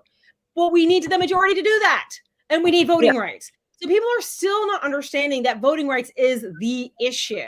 When I was in Washington, D.C. and voted and was marching with Black Voters Matter, and I almost cried out of depression.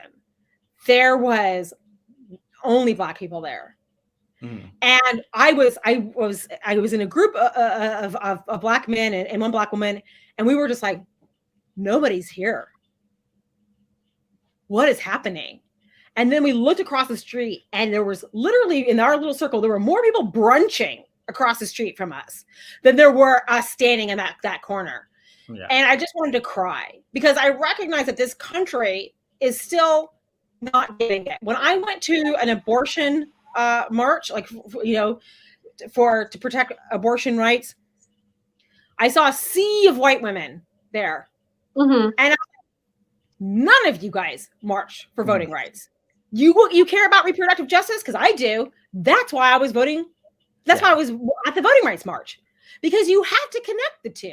They're not connecting that if people who look like you and I don't vote, they don't. And I've written about how, unfortunately, the face of feminism is Pelosi or Clinton. It is not or Maloney. I mean, a lot of people think, she's for the ERA. She's for the ERA. I'm like, listen, we need even more than the ERA at this point. And by the way, I think it's time to get ratified. That's a whole other story. But to me, I want people to also understand that reproductive rights is centered also in Blackness. Really, a lot of the reproductive rights issue is an anti-Black issue. When people are saying, like, we don't want abortion rights, they're thinking about Black people. They're thinking about Latino people, because Black women have also been the leaders in the reproductive movement.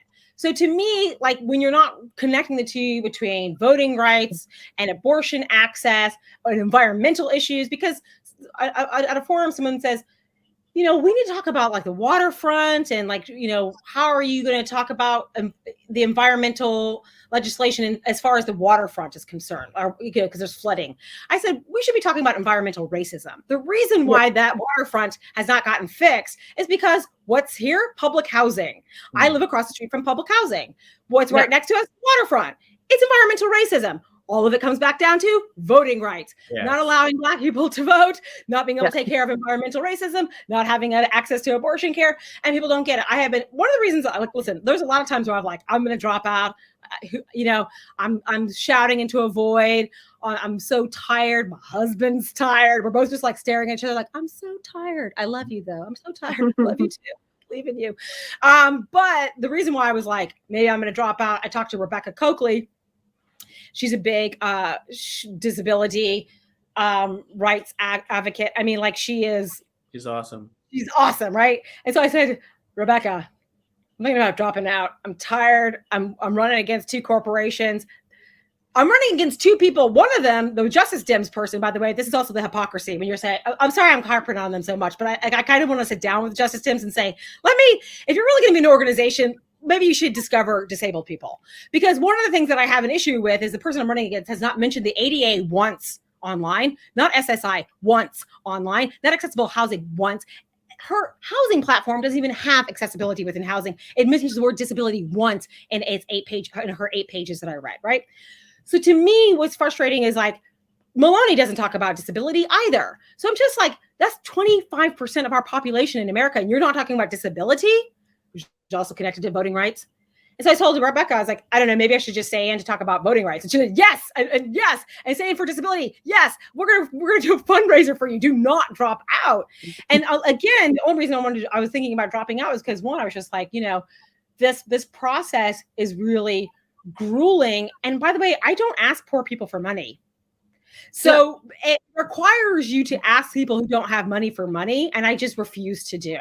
Yeah, so that's what it's a very anti-progressive form. It's like, everything about it is just gross. You know what actually should happen? I think, you were talking about the Spin City guy or whatever who was, they hired that guy for that purpose. Hire someone, they should hire people who can talk to rich people. And that's who, instead of running them for, office, just put them in charge of talking to other rich people or, Exactly. And then the question I had to you, Maya, about how this has gone down in the year, because obviously the clock was ticking of how to deal with voting rights and what was at stake. There was a point in me, maybe this was cynical, but early on I was kind of like, despite, and I've criticized Biden, even though there's been often, as you alluded to, a sort of Animal Farm thing of what if Farmer Trump comes back? You can't criticize it because Farmer Trump will come back and it'll be even worse.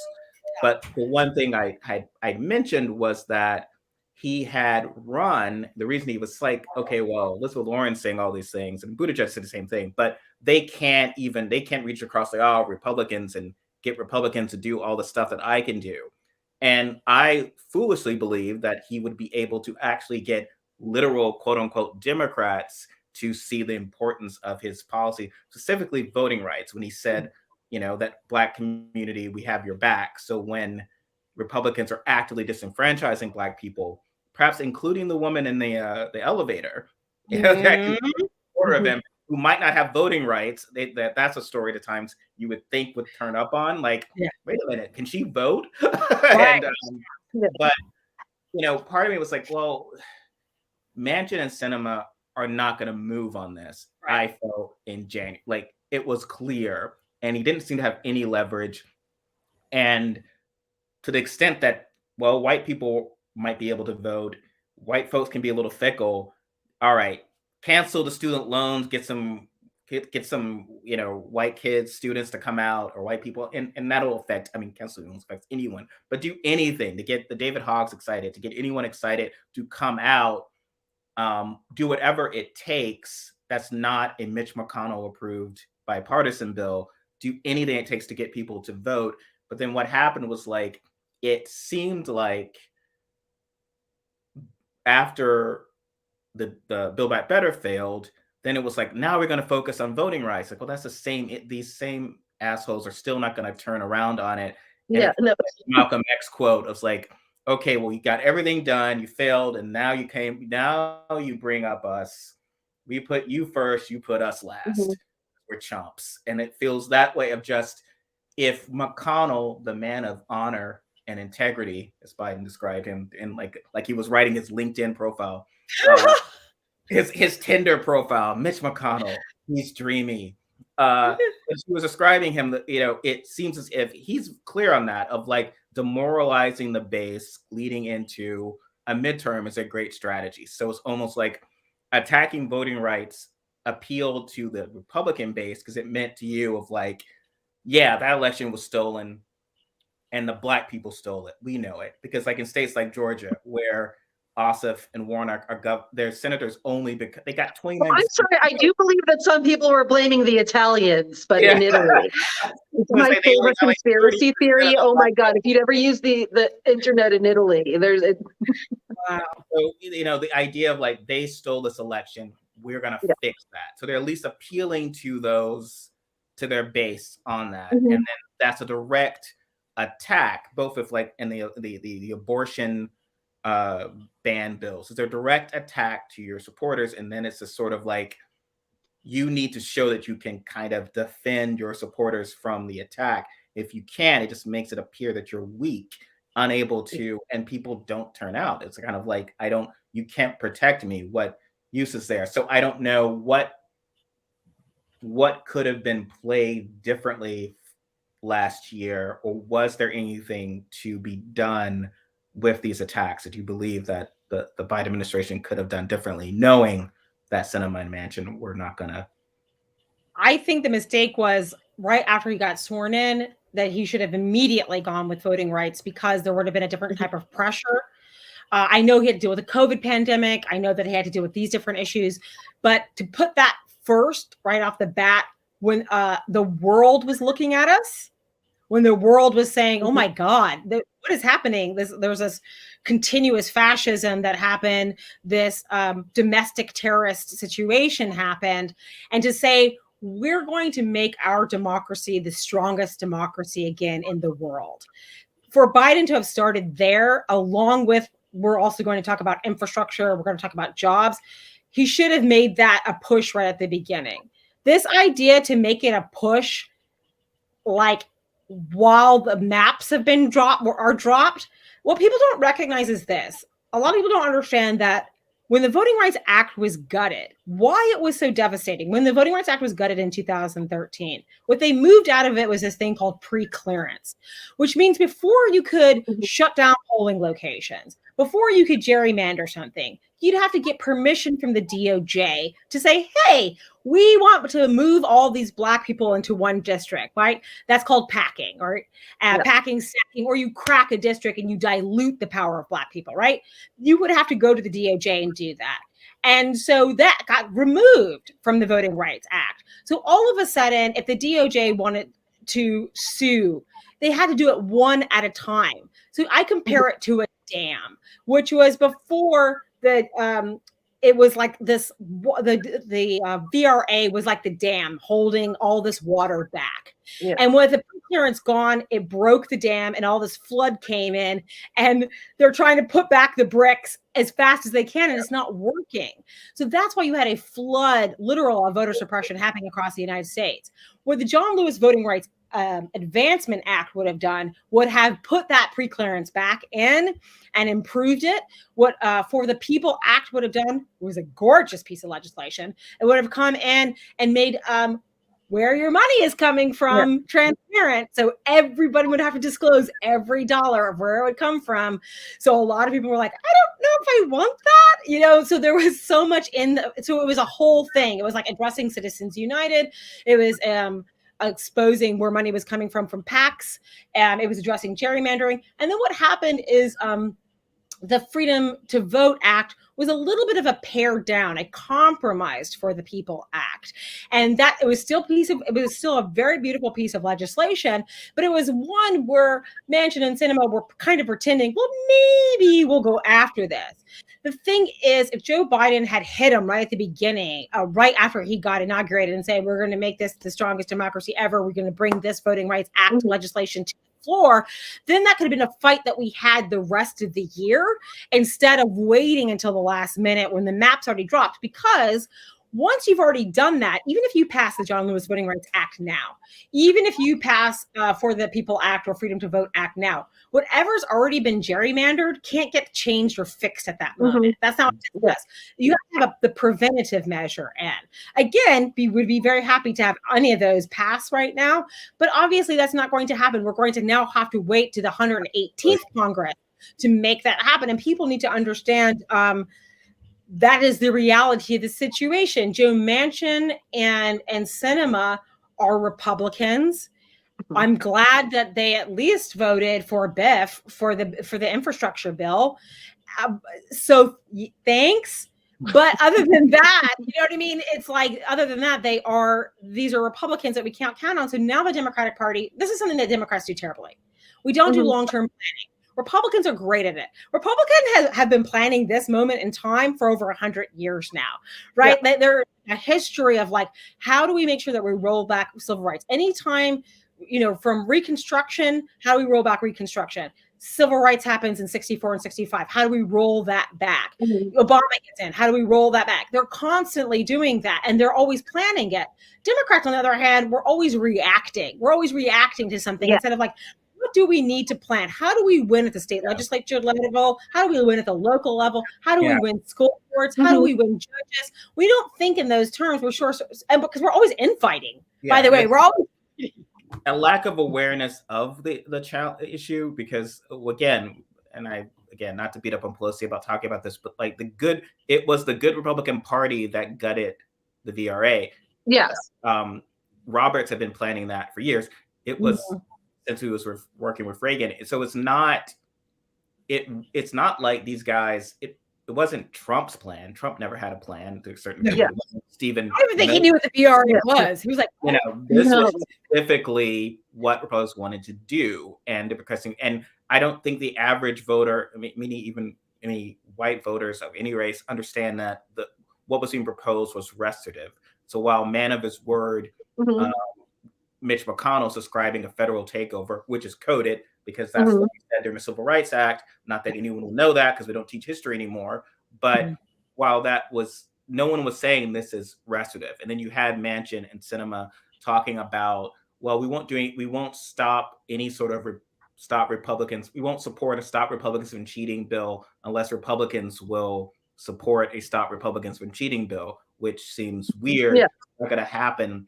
And because it's about ceding the moral ground to them, is like what they want to be like, oh, Republicans are the good ones. Our left-wing ideas are scary, and they're only okay if Republicans say they're okay, and we won't do anything without their permission.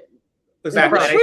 It's almost an insult to Republicans to call Manchin and Sinema Republicans, because Republicans aren't chumps. They're not useful, but these guys are actually useful idiots.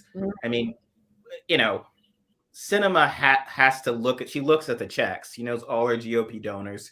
She knows that he's someone who, I don't hardly a fan of Ted Cruz, but he's been dancing to people who brought him, right? Every voter who stood in line for him, who canvassed for him in 2012 and 2018, everyone who donated money to him. He's not suddenly, the idea that Ted Cruz would suddenly, if I could look back at his biggest donor was, Planned Parenthood or an abortion rights group, and now he's suddenly voting, in support of, even if we thought they were good, so for voting rights, it's unheard of. Whereas Sinema's flip, literally, and I don't like to use the term bribe, but it does seem such a misrepresentation. It's like people did not vote for a Republican.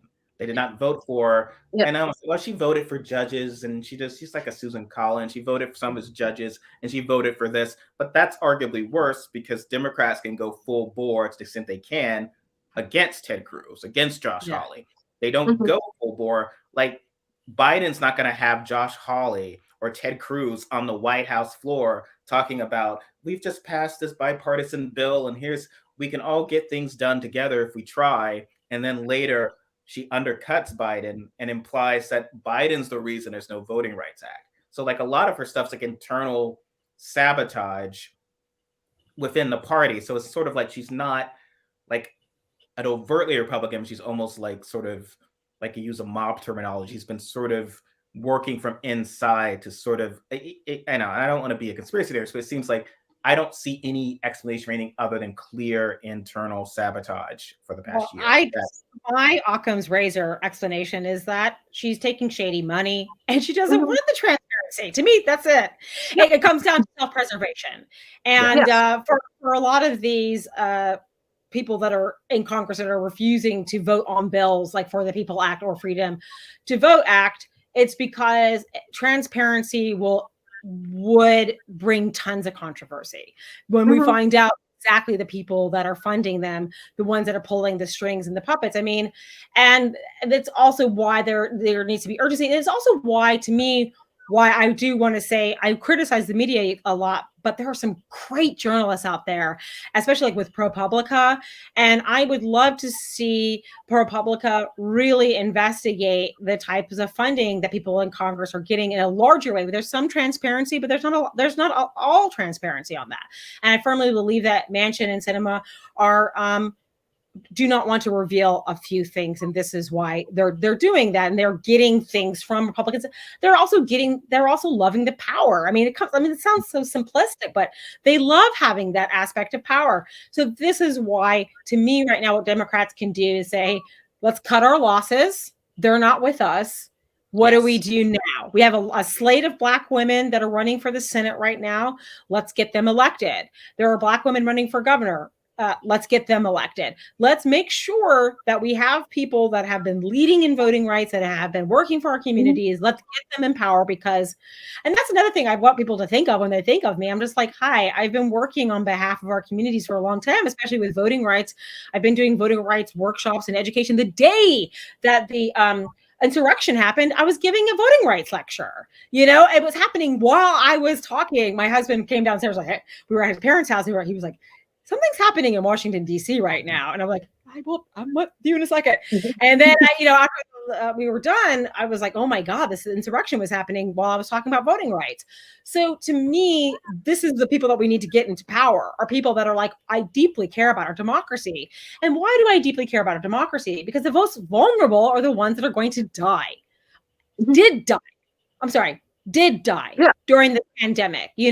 I lost a friend during this pandemic. I know lots of people lost family members during this pandemic. Lots of parts of our community died because of vulnerabilities of environmental racism, weakened immune systems, all of that. And it was because our democracy, people with tons of medical debt, like obscene amounts of medical debt that they will never be able to pay off. Oh yes, absolutely. All debt across the board. That's why when people talk about cancel student debt, I'm like, sure. But the most people that, like, right now, we know that 30% of all student debt is actually owned by really wealthy people. And people like me, I'm in the 8% that owns a lot of student debt. So to me, I would also like that to be more targeted. I'm sorry. I'm like, I don't want to forgive Elon Musk's debt.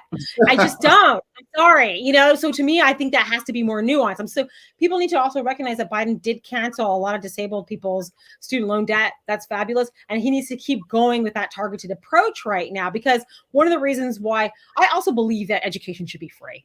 I think, period. I don't think that anybody should be paying for education. For doctors. If we need doctors, educate all the doctors for free. That would be part of lifting the cap on doctors from Medicare right now, Medicaid.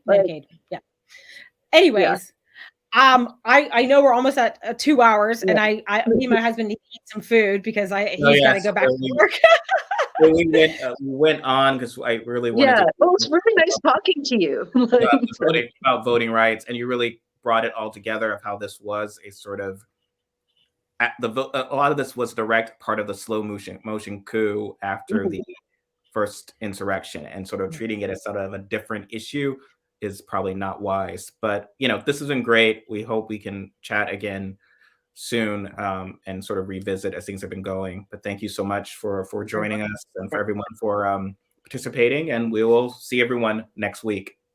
Also go to electmaya.com. Give your promote your shit. Just go to electmaya.com if you want to read about my policies, or you want to donate a couple of dollars. If you don't have any money, don't give me any money. I don't want to take your money. Okay, just if you got money, donate. It'd be great. Okay, that's